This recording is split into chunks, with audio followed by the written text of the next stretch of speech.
What if I told you that an 80-year-old math problem, one that the world's best minds couldn't crack, was solved by literally asking a chatbot? This actually happened 2 weeks ago. And mathematicians are calling it magic. Here's the puzzle. It sounds like a kindergarten game. Take a piece of paper. Draw a bunch of dots. Your goal: make as many pairs of dots exactly 1 inch apart as possible. 3 dots? Put them in a triangle. 3 pairs, easy. 9 dots? Put them in a 3 by 3 grid. You get 12 pairs. Now scale that to millions of dots. What's the best arrangement? In 1946, the legendary mathematician Paul Erdos made a guess. He said the best strategy is basically a grid. You might tweak it slightly, but you can't fundamentally beat it. 80 years passed. Nobody could prove him right. Nobody could prove him wrong. Then OpenAI entered the chat. Their team took this problem and fed it to a general-purpose reasoning model. Not a specialized math AI. Just a regular LLM trained to think. The AI looked at the problem.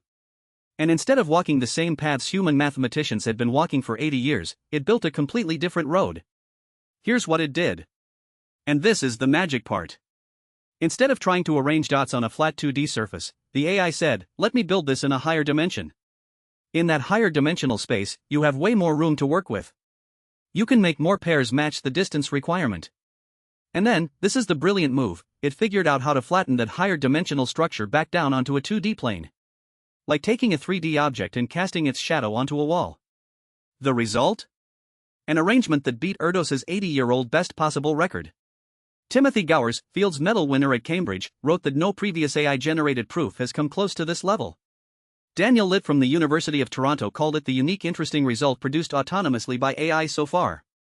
And my favorite quote, from mathematician Mehtab Soni, "It feels like magic. The machine gives back something which really resembles how I work." Let that sink in. A mathematician saying the AI thinks like him. Within days of the AI's breakthrough, a human mathematician named Will Sawin read the AI solution and improved upon it. That is human plus AI collaboration in real time. 3 things worth paying attention to. First, this is probably the first AI result that would be publishable in a top math journal even if a human had done it alone. The bar has been crossed. Second, the AI's approach was genuinely novel. It thought in higher dimensions and mapped back. That's not how humans typically approach these problems. Third, mathematicians aren't going anywhere. Just like calculators didn't kill math. But the job is changing. Future mathematicians will be AI collaborators. 80 years. The world's best minds. Stumped. 1 AI prompt. A few minutes. Solved. This isn't a story about machines replacing humans. It's a story about humans finally getting a tool smarter than their own brains. What do you think? Will AI change how we do math forever? Drop your thoughts in the comments.